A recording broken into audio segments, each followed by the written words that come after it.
Olá, seja bem-vindo, seja bem-vinda. Iniciamos sob as bênçãos de Jesus, nosso querido Mestre, mais uma edição de O Evangelho em Espírito e Verdade, que vai ao ar toda quinta-feira, às 5 da tarde, pela Web Rádio Cristo Consolador, onde procuramos, no nosso programa, estudar o Evangelho, as lições de Jesus, através da doutrina espírita.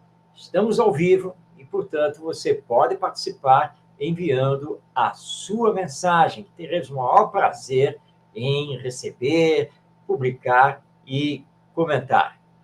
Hoje, nosso programa tem estreia, é isso mesmo, porque hoje nós vamos trazer nosso querido amigo, e por que não chamá-lo assim, benfeitor espiritual Emmanuel, através da mediunidade de Chico Xavier, onde Emmanuel comenta as cartas de Paulo de Tarso. Mas aguarde, isso é no terceiro bloco do nosso programa, porque nós vamos iniciar no primeiro bloco, continuando o estudo que estamos realizando de O Evangelho segundo o Espiritismo de Allan Kardec. Vamos, então, dar início ao nosso programa. Vamos colocar aqui na tela a nossa apresentação de slides, porque hoje nós vamos ver o texto assinado pelo Espírito Vianney, e que ele escreveu na cidade de Paris, no ano de 1863, sobre o tema Bem-aventurados os que têm os olhos fechados. O texto de Vianney está no capítulo 8, no seu item 20. Lembrando que o capítulo 8 é aquele que estuda a bem-aventurança de Jesus, bem-aventurados os puros de coração. Tem um fato importante para destacar em relação a este texto do Espírito Vianney, que foi, em encarnação passada, o cura d'Ars. Portanto, ele foi um padre católico, mas que tinha o dom de curar as pessoas dos seus problemas de saúde. E é um fato relevante porque, na verdade, compareceu na Sociedade Parisiense de Estudos Espíritas, que era coordenada por Allan Kardec, uma jovem que havia ficado cega. Então, eles deliberaram evocar o espírito Vianney para saber se ele poderia auxiliar aquela moça que havia ficado cega. E aí, então, Vianney se apresenta, através do médium, e conversa com os companheiros ali da Sociedade Espírita de Paris, e no final dirige a palavra a essa moça, e ele diz que ele não poderia curá-la, porque, em verdade, ele nunca fez nenhuma cura, porque sempre foi Deus. Ele sempre foi apenas um instrumento. E, a partir, então, desse caso, Vianney vai dar toda uma instrução sobre essa questão dessa prova da cegueira. Muito bem. Então, já sabendo disso, vamos agora destacar o texto do Espírito Vianney. Nós, então, pegamos trechos que consideramos bastante significativos para podermos entender as suas explicações. Vamos ao primeiro texto, aqui está, que é o primeiro slide.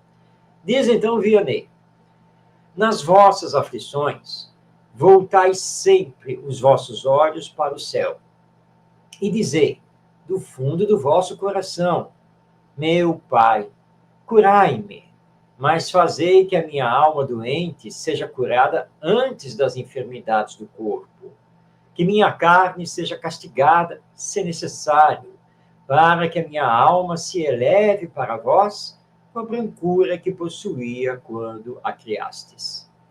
Após esta prece, meus bons amigos, que o bom Deus sempre ouvirá, a força e a coragem vos serão dadas, e talvez também a cura que temerosamente pedistes como recompensa da vossa abnegação. Então, este é o primeiro trecho do texto do Espírito Vianney que estamos trazendo para podermos realizar a sua compreensão à luz da doutrina espírita. Então, ele diz que, diante das aflições, ou seja, diante das dificuldades, dos problemas, das dores, dos sofrimentos, de qualquer ordem, a primeira coisa que precisamos fazer é nos voltarmos para Deus. E fazemos isso através da oração. E ele, então, nos dá essa oração para dirigirmos o nosso pensamento, a nossa palavra ao Pai. Mas pedindo, não exatamente ou apenas, a cura do mal físico, orgânico, mas solicitando a cura da alma. Porque nós somos espíritos imperfeitos, reencarnados no mundo de expiações e provas.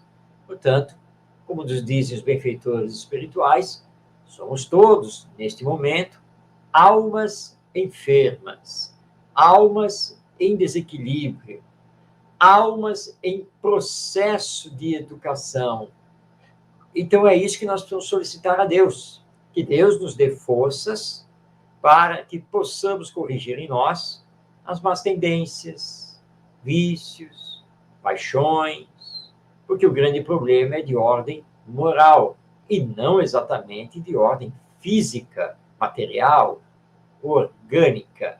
E que nessa oração solicitemos a Deus que, se necessitarmos, que de fato sejamos provados com essa doença, com esse problema que está, neste momento, dificultando a nossa existência, para que possamos, então, ter resignação, paciência e perseverança para vencer essa prova.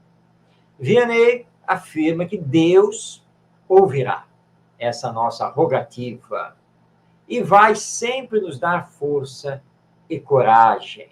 E aí estão os bons espíritos que não deixam desmentido esta colocação do Espírito Vianney, porque eles cumprem a missão justamente de nos auxiliar em nome de Deus.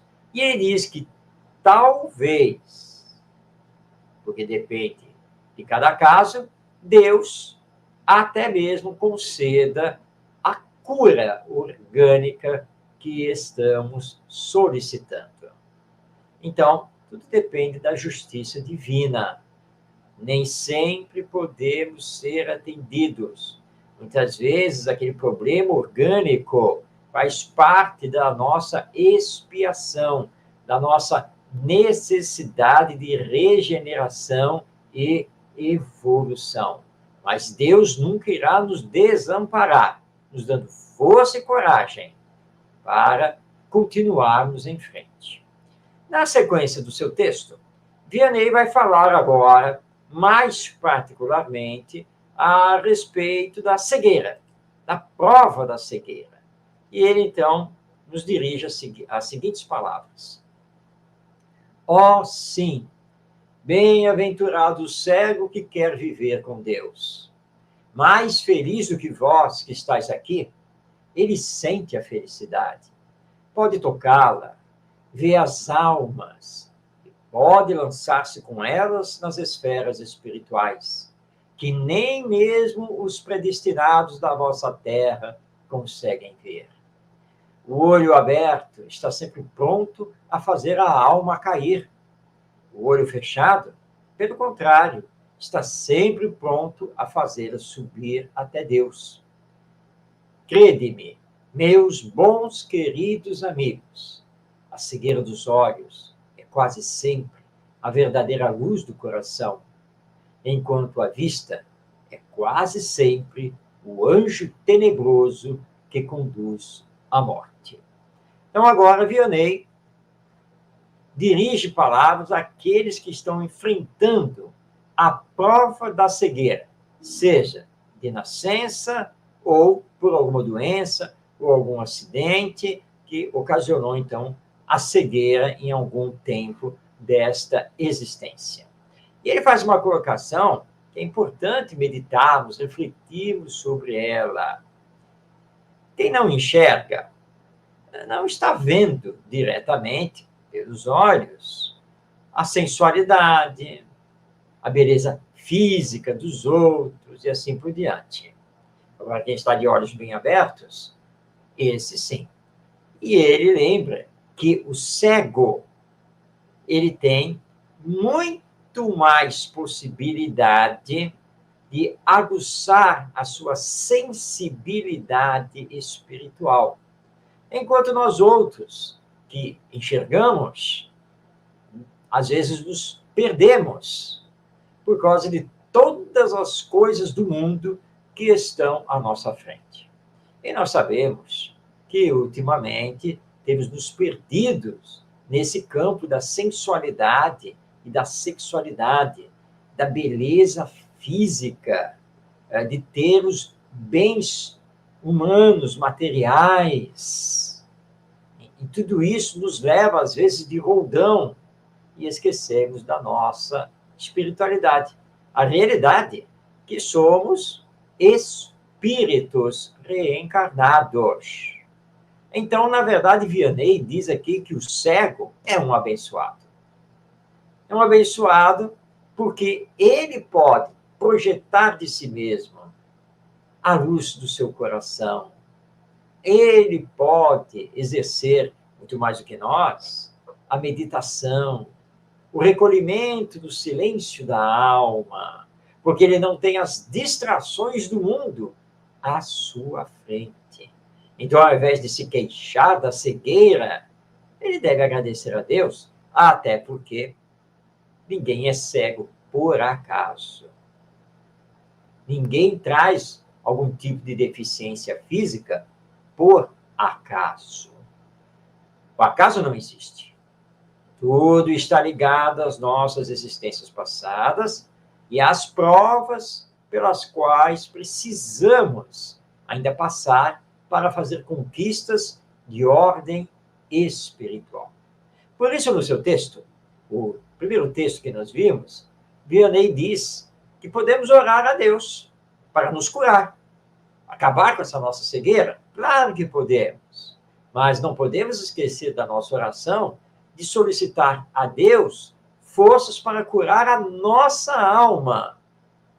A cegueira, muitas vezes, é bênção, porque no passado nós nos perdemos diante do mundanismo, do sensualismo e assim por diante. E agora estamos reencarnando sem os olhos de ver, ou sofremos alguma doença ou acidente que vai nos levar à cegueira, mas por causa desse passado. Então não é castigo, é bênção, porque se voltássemos a enxergar normalmente, poderíamos novamente perder esta oportunidade reencarnatória.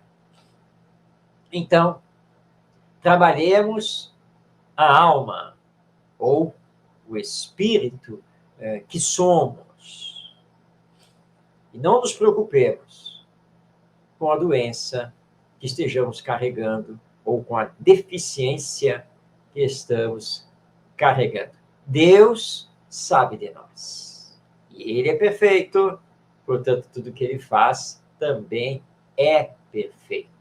Que possamos nos sublimar, que possamos ir além do corpo físico, sempre lembrando que somos almas ou espíritos e que a vida continua depois da morte.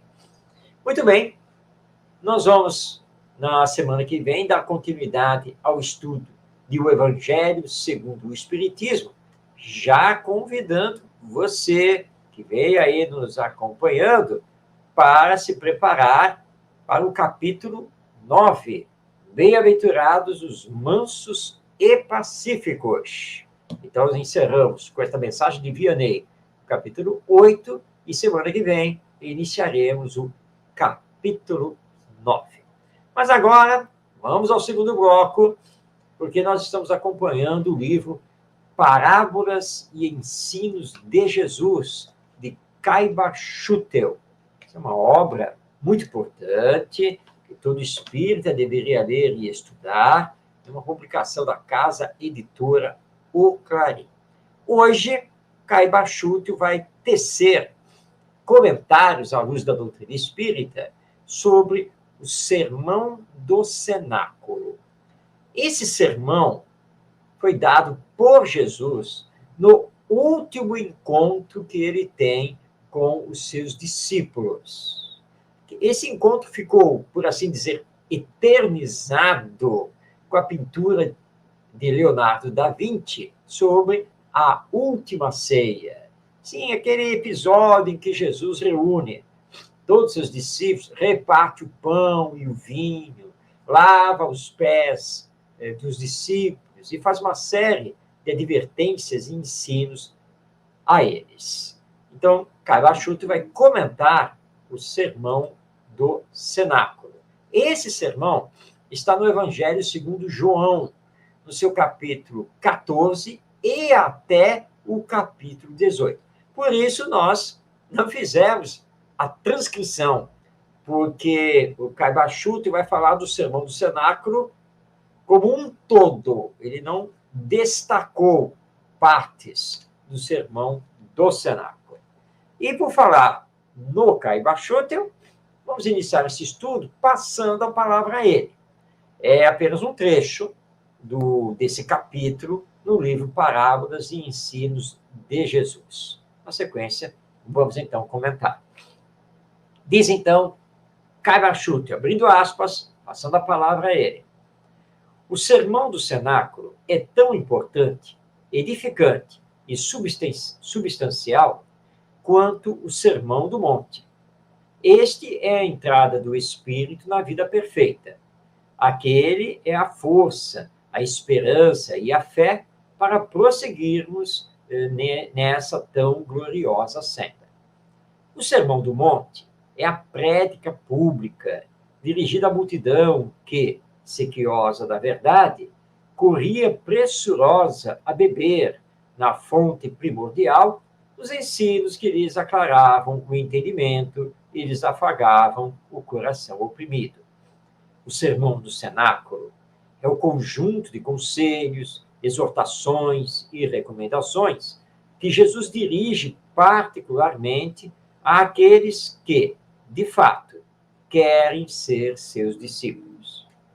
Leiam os capítulos 14, 15, 16 e 17 de João e verão nesse discurso de Jesus a bela, insofismável, concisa e maravilhosa doutrina cristã que o respeitável mestre fundou na terra.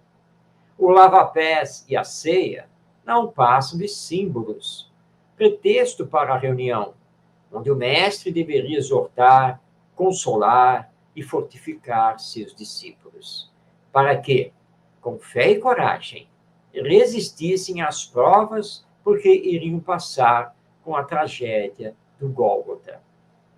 O principal de tal reunião não consiste, pois, na ceia e no lava-pés, como julgaram as igrejas e os sacerdotes. O principal consiste nos ensinos que daí decorrem, como luzes cintilantes, através das páginas dos evangelhos. Continua Caiba Schutel.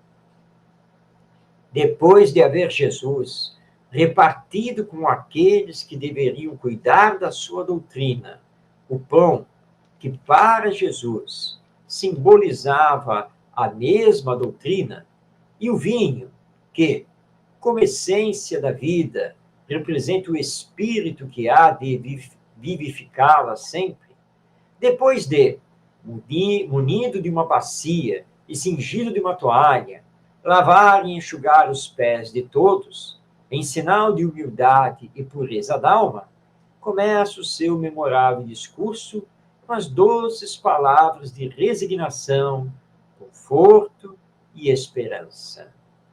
Não se turbe o vosso coração. Credes em Deus? Crede também em mim. Na casa de meu pai há muitas moradas.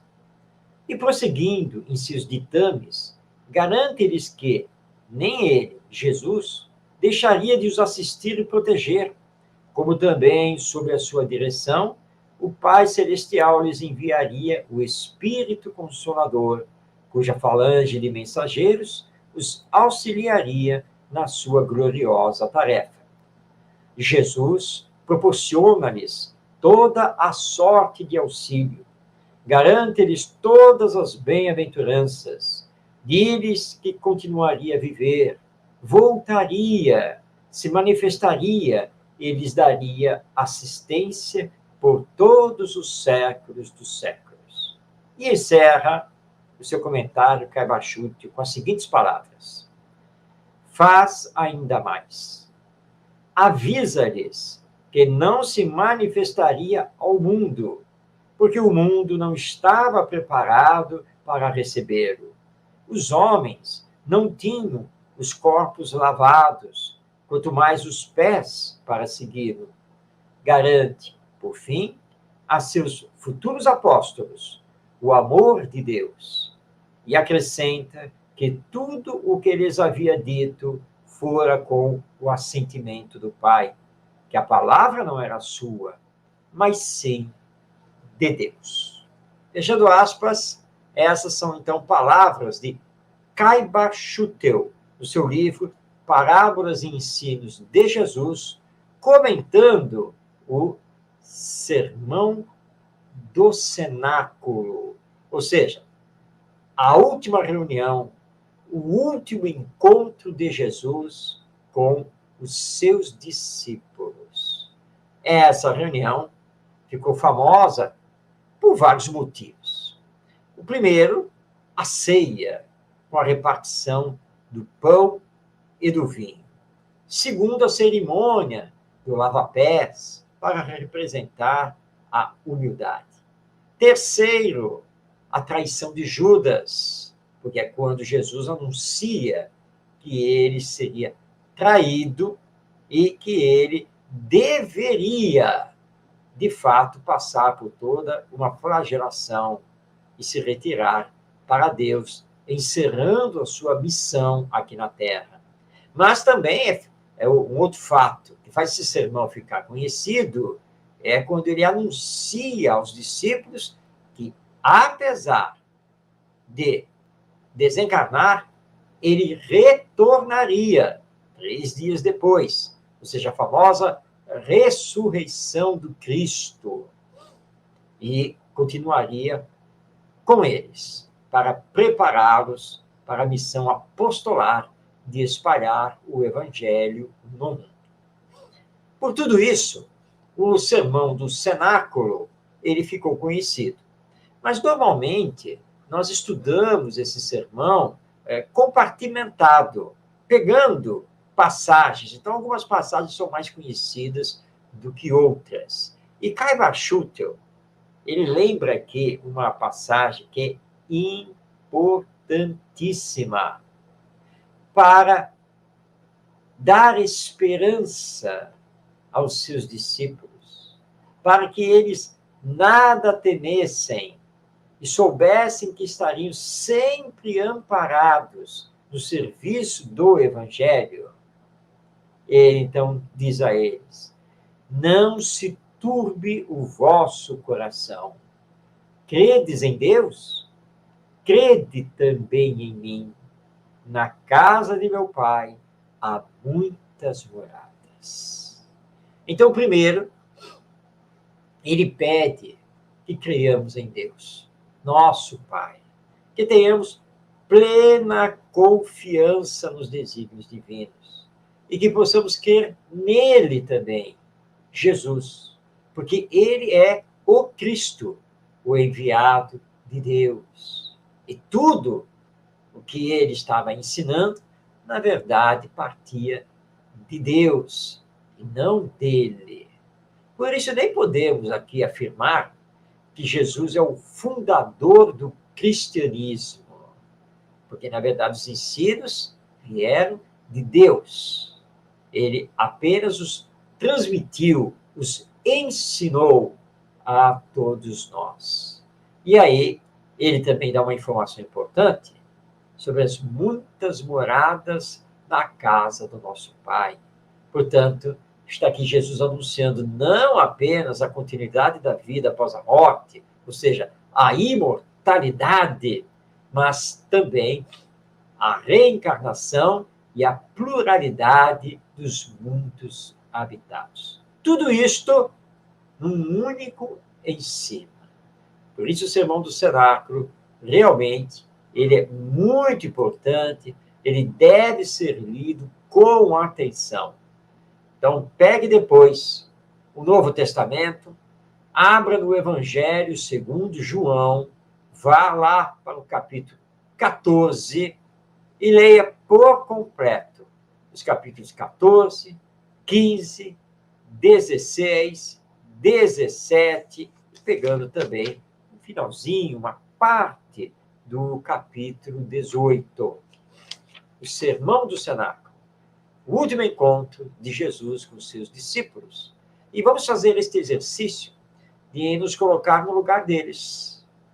Porque todos os ensinos de Jesus, mesmo estes que foram dados reservadamente aos discípulos, porque Jesus não fez um discurso em praça pública, não fez um discurso para o povo, mas foi um discurso exclusivo para os discípulos, dentro do cenáculo, que era o terraço da casa onde eles estavam abrigados em Jerusalém.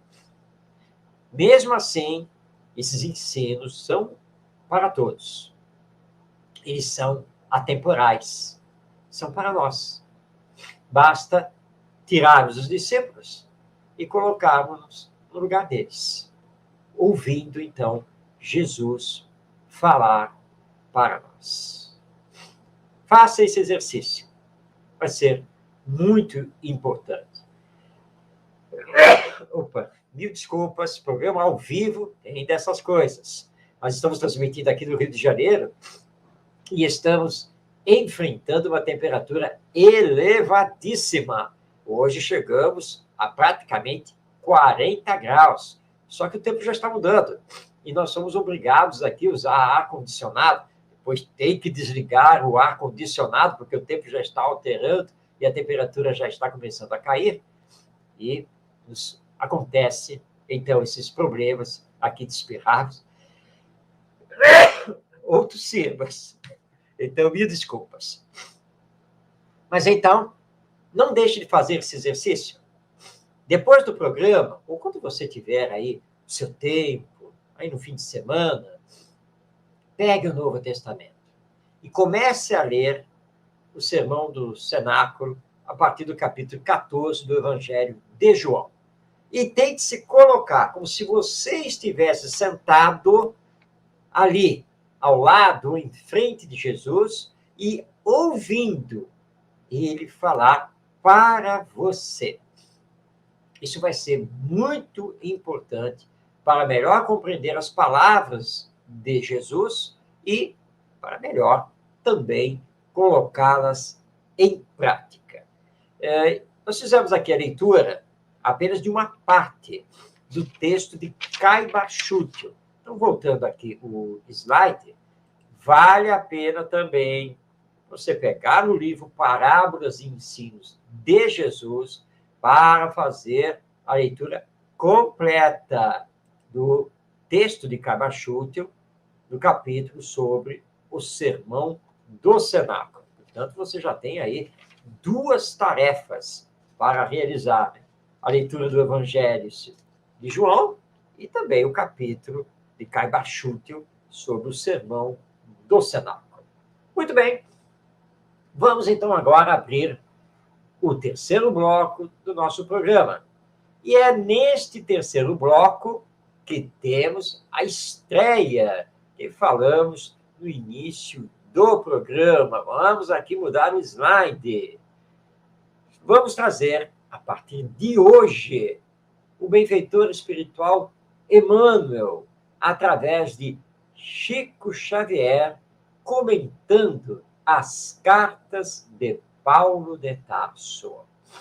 Então, nós vamos, na verdade, reiniciar o estudo dessas cartas, só que agora com muito mais profundidade e destacando muito mais versículos do que fizemos até o programa passado, quando estávamos acompanhando o livro de nossa autoria, Paulo de Tarso e as cartas do Evangelho. Agora, então, nós vamos trazer Emmanuel. Emmanuel é um dos maiores comentaristas que nós temos do Evangelho, do mundo espiritual para nós no mundo material, utilizando a mediunidade extraordinária de Francisco Cândido Xavier, o nosso Chico Xavier. E Emmanuel tem uma série de livros que ele dedicou a comentar os evangelhos. Então, nós temos a famosa série que começa com Caminho, Verdade e Vida, Pão Nosso, Vinha de Luz, Fonte Viva. Na sequência, ele complementou isso com outros 2 livros, Palavras de Vida Eterna e Ceifa de Luz. Mas não são apenas esses 6 livros. Em várias outras obras que ele escreveu através do Chico Xavier, ele faz comentários acerca de passagens do Novo Testamento, ou seja, dos evangelhos de Mateus, Marcos, Lucas, João, das cartas de Paulo de Tarso e assim por diante. E nós vamos trazer agora esses comentários. E vamos iniciar pela carta ou epístola aos Romanos, capítulo 1, versículo 14, quando Paulo nos diz: pois eu me sinto devedor a gregos e a bárbaros, a sábios e a ignorantes. Lembrando que essa carta aos Romanos, Paulo escreveu para que ela fosse entregue à pequena comunidade cristã, já em todos os ensinos de Jesus, que havia surgido em Roma, a cidade dos Césares, a cidade imperial. Os estudiosos consideram, pelo próprio conteúdo da carta de Paulo, que essa comunidade provavelmente era formada de judeus convertidos aos ensinos de Jesus e outros, como romanos, gregos e assim por diante, que também tinham tido contato com esses ensinos. E ali, então, na cidade de Roma, eles haviam formado uma comunidade para estudar o Evangelho. Muito bem. Vamos passar a palavra a Emmanuel. E ele vai fazer o comentário a esse versículo da carta aos Romanos, no livro Ideal Espírita. Então, anote aí, livro Ideal Espírita. É muito importante conhecermos a literatura espírita. Essa obra Ideal Espírita é fantástica. E ele, ao fazer um comentário, deu por título ao seu texto Dívidas. Vamos então passar agora a palavra a Emmanuel. Ele nos diz: o apóstolo da gentilidade frisou claramente a sua condição de legítimo devedor de todos. E essa condição é a de qualquer outro ser da comunidade humana. A criatura em si não é apenas a soma das próprias realizações, mas também o produto de débitos inumeráveis para com um grupo a que pertence. Cada um deve incalculáveis tributos às almas com quem convive. Não nos esqueçamos de que vivemos empenhados à boa vontade dos corações amigos, à sabedoria dos mais experientes, ao carinho dos companheiros próximos, ao apoio e ao estímulo dos familiares, aos nobres impulsos das relações fraternais.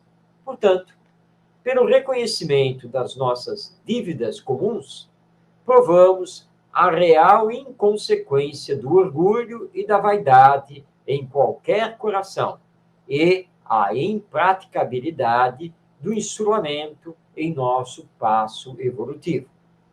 A dívida importa em compromisso, e compromisso significa resgate natural ou compulsório. Todos somos devedores uns dos outros.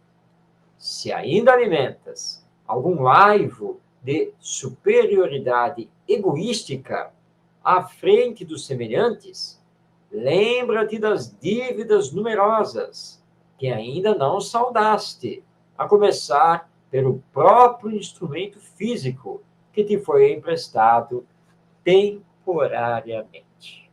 Então, essas são as palavras de Emmanuel, através de Chico Xavier, comentando este versículo da carta de Paulo aos Romanos. Pois eu me sinto devedor a gregos e a bárbaros, a sábios e a ignorantes. Vamos agora entender essas palavras de Paulo dentro da sua época. Paulo, anteriormente, Saulo, havia sido doutor da lei. Ou seja, ele foi uma pessoa que estudou muito, que se preparou muito. Ele devia não apenas aos sacerdotes judeus, mas ele devia sim a gregos, porque ele pôde estudar os principais autores gregos, mas também a bárbaros. Bárbaro era uma expressão utilizada na época, que significavam, segundo a cultura vigente, os povos assim mais primitivos, de pouca cultura, mas de onde ele havia também aprendido muito, já que ele havia viajado por boa parte da Ásia, e que ele devia, portanto, tanto a sábios quanto a ignorantes, que podem ser ignorantes do ponto de vista cultural, filosófico, científico, mas que possuem a experiência da vida e que, portanto, podem nos ensinar coisas que são muito importantes. E Emmanuel lembra que, na verdade, todos nós somos devedores. Nós somos devedores aos nossos pais, que nos permitiram reencarnar e ter esta oportunidade de continuar o nosso aperfeiçoamento. Nós somos devedores aos estudiosos, de uma forma geral, para que possamos realizar os aprendizados que queiramos e necessitamos. Nós somos devedores daqueles que nos estendem a mão em auxílio à nossa caminhada terrena. Nós somos devedores de Deus.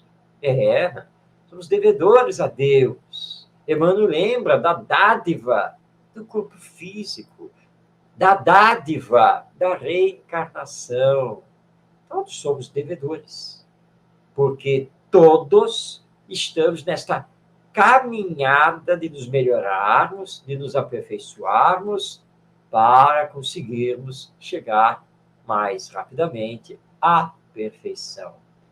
E Emmanuel também nos lembra que o que nos perde aqui no mundo é a vaidade, é o orgulho, a prepotência. E nós temos que combater isso, sendo humildes, como Paulo de Tarso nesta sua fala aos Romanos.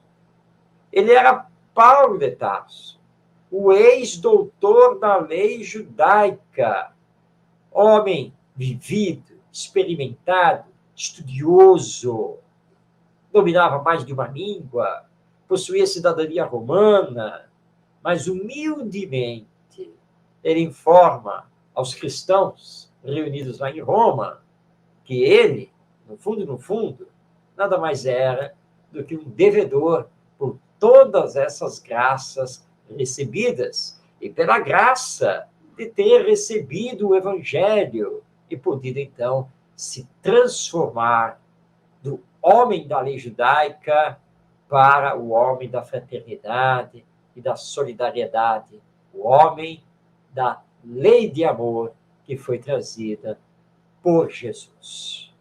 Então, Hoje, iniciamos o estudo das cartas de Paulo através dos comentários de Emmanuel. E vamos prosseguir, então, daqui para frente, trazendo esse nosso querido benfeitor espiritual para aprendermos com ele. Antes de iniciarmos o quarto bloco do programa, quarto e último bloco, vamos à nossa dica literária. Nos últimos programas, nós estamos trazendo essa coleção de livros de Emmanuel, em que ele comenta o Novo Testamento, comenta o Evangelho.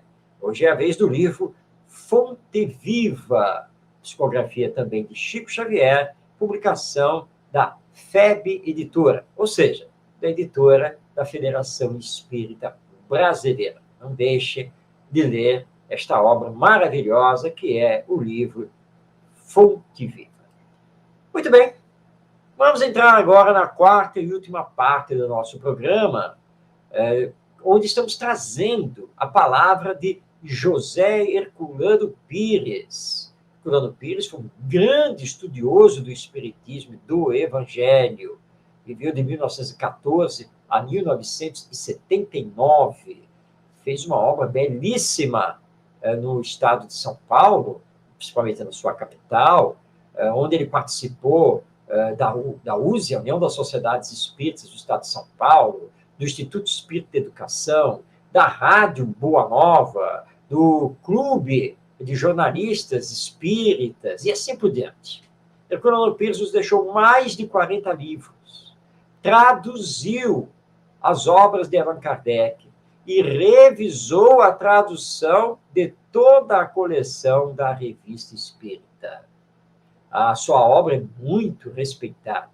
E entre os anos de 1970 e 1974, ele manteve na Rádio Mulher, uma rádio não religiosa, o programa No Limiar do Amanhã. No final do programa, ele fazia um comentário sobre alguma passagem do Novo Testamento. A editora Paideia, que, aliás, foi criada por ele, publicou esses comentários no livro que está aí na sua tela, O Evangelho de Jesus em Espírito e Verdade. E nós estamos, então, trazendo esses comentários de Herculano Pires para o nosso programa. Hoje é o capítulo 10, intitulado O Nascimento de Jesus. O Novo Testamento, então, foi aberto, como ele fazia questão de frisar, ao acaso, e caiu, então, o Evangelho segundo Lucas, com o seu capítulo 23, versículos 19 em diante. Essa passagem é a seguinte: naqueles dias, foi expedido um decreto de César Augusto para que todo o mundo fosse recenseado. Este foi o primeiro recenseamento que se fez no tempo em que Quirino era governador da Síria. Todos iam alistar-se, cada um à sua própria cidade. José também subiu da Galiléia, da cidade de Nazaré, à Judéia, a cidade de Davi, chamada Belém, por ser ele da casa e família de Davi, para se alistar acompanhado de Maria, sua esposa, que estava grávida. Estando eles ali, completaram-se os dias de dar ela à luz. Teve o seu filho primogênito e o enfaixou e o deitou em uma manjedoura, porque não havia lugar para eles na hospedaria. Naquela região, havia pastores que viviam nos campos e guardavam seu rebanho durante as vigílias da noite. Um anjo do Senhor apareceu-lhes, e a glória do Senhor brilhou ao redor deles, e encheram-se de grande temor. Disse-lhes o anjo: não temais, pois eu vos trago uma boa nova de grande gozo, que o será para todo o povo. É que hoje vos nasceu na cidade de Davi um Salvador, que é Cristo, o Senhor. Eis para vós o sinal. Encontrareis uma criança envolta em faixas e deitada numa manjedoura. De repente, apareceu com o anjo uma multidão da milícia celestial, louvando a Deus e dizendo: glória a Deus nas maiores alturas, e paz na terra entre os homens a quem ele quer bem. Quando os anjos se haviam retirado deles para o céu, diziam os pastores uns aos outros: vamos já até Belém e vejamos o que aconteceu, o que o Senhor nos deu a conhecer. Foram a toda pressa e acharam Maria e José e a criança deitada na manjedoura. E vendo isto, divulgaram o que se lhes havia dito a respeito deste menino. Todos os que o souberam se admiraram das coisas que lhe referiam os pastores. Maria, porém, guardava todas estas palavras, meditando-as no seu coração. Os pastores voltaram, glorificando e louvando a Deus por tudo quanto tinham ouvido e visto, como lhes fora anunciado. Muito bem, a partir desta passagem do Novo Testamento, no Evangelho de Lucas, comenta Herculano Pires. A escolha desse relato de Lucas foi feita pelo seguinte: dos evangelhos conhecidos, os evangelhos canônicos, os evangelhos que realmente são válidos, o de Lucas foi escrito segundo todas as informações existentes, não somente na tradição, mas também na pesquisa a respeito do assunto, não baseado somente nas informações dos outros evangelhos, ou naquilo que se dizia no meio cristão, mas particularmente nas informações diretas que ele, Lucas, foi obter de Maria, em Éfeso. Maria, mãe de Jesus, como nós sabemos, depois da crucificação e da morte do Senhor, ficou aos cuidados do apóstolo João. Todos nós sabemos daquele episódio do Evangelho em que Jesus entrega Maria aos cuidados de João. João foi morar em Éfeso, na Ásia, se estabeleceu com uma escola que, como nós sabemos, foi de grande importância para o cristianismo.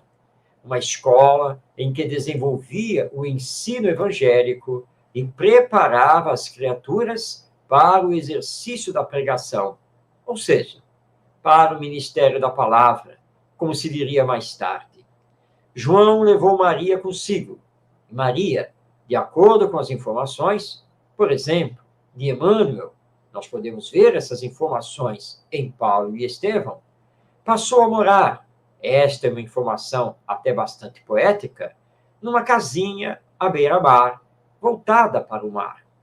E a esta casinha modesta foi que Lucas se dirigiu para se informar com Maria de certos pormenores do nascimento de Jesus. E vemos, então, a naturalidade com que Lucas nos oferece o quadro do nascimento do Mestre. O aparecimento do anjo no campo a anunciar aos pastores o nascimento de Jesus é bastante significativo. Esta informação aparece em Lucas como uma das informações dadas diretamente por Maria. E por que apareceu esse anjo no campo? Porque Jesus, como sabemos, nascendo na mais completa humildade, ele se ligava diretamente ao povo. Os pastores do campo, na noite gélida do Natal, enfrentando o frio para guardar os seus rebanhos, se assombraram com o aparecimento do anjo. O anjo, como sabemos hoje, graças aos estudos espíritas, era um espírito elevado. Todo espírito elevado, quando se manifesta para as criaturas humanas, aparece resplendente. E justamente por isso, deu-se-lhe a característica, o nome de anjo. E, como sabemos, criaram até mesmo as asas para o anjo. Asas por quê? Porque os anjos levitam. Os anjos sobem no espaço com facilidade, voam de um lugar para outro como se fossem aves, sem, entretanto, possuírem asas. As asas são símbolos da levitação, da capacidade de leveza do anjo. O anjo apareceu ali para convocar os pastores e indicar-lhes o lugar onde Jesus havia nascido. Reunindo esse dado com o dado do Evangelho de Mateus, referente aos reis magos, nós vemos que o nascimento de Jesus foi comunicado, ao mesmo tempo, a duas classes de pessoas: as criaturas humildes, que viviam do seu trabalho, dedicando-se ao cumprimento dos seus deveres na terra, distantes de todas as ilusões e tolices da política mundana e de todas as disputas inúteis dos homens, ganhando pão humildemente, com o suor do seu rosto, enfrentando as noites gélidas de inverno para o sustento de suas famílias. E a outra categoria é dos sábios, a daqueles homens que se fechavam nos seus estudos, nos seus laboratórios, nas pesquisas do tempo, procurando conhecer os mistérios de Deus, os mistérios da natureza. Estes dois tipos de criatura foram que receberam imediatamente o aviso do nascimento de Jesus. O próprio céu se incumbiu de levar-lhes esse aviso. E isso por quê? Porque Jesus não vinha para os grandes da terra, como ele mesmo disse. Ele vinha para os humildes, para os pequeninos, porque ele vinha lançar na terra as sementes do reino do céu, do reino de Deus. E o reino de Deus, como ele mesmo anunciou, deve nascer primeiro no coração dos homens, o coração dos ricos, o coração dos poderosos, o coração dos grandes da terra não estavam preparados para isso. Eram corações orgulhosos, arrogantes, que não cediam facilmente às impulsões do alto. Mas os corações pequeninos, os corações humildes, se abriam naturalmente, como se abrem as terras do campo para receber a semente. Eles se abriam com facilidade, com docilidade às palavras do alto. Então, Jesus viera para lançar os fundamentos do reino no espírito dos simples, no coração da gente humilde. E foi para isso que ele viveu, como sabemos, na condição de um homem humilde, palmilhando a terra com seus próprios pés, andando de um lado para outro para pregar a palavra divina e anunciando em toda parte a verdade da imortalidade da alma, da comunicação, da comunicabilidade dos espíritos com as criaturas humanas e da reencarnação, da necessidade de nascermos de novo. Não apenas nascermos no sentido moral, espiritual, mas nascermos também, como ele disse a Nicodemos, da água e do espírito, ou seja, da matéria e do espírito, porque é preciso nascer de novo para nos tornarmos dignos de entrar no reino de Deus. Essas são as palavras de José Herculano Pires, na sua interpretação do Evangelho à luz da doutrina espírita. E assim, nós chegamos ao final de mais uma edição de O Evangelho em Espírito e Verdade, pela Web Rádio Cristo Consolador. Até semana que vem, desejando muita paz em sua vida.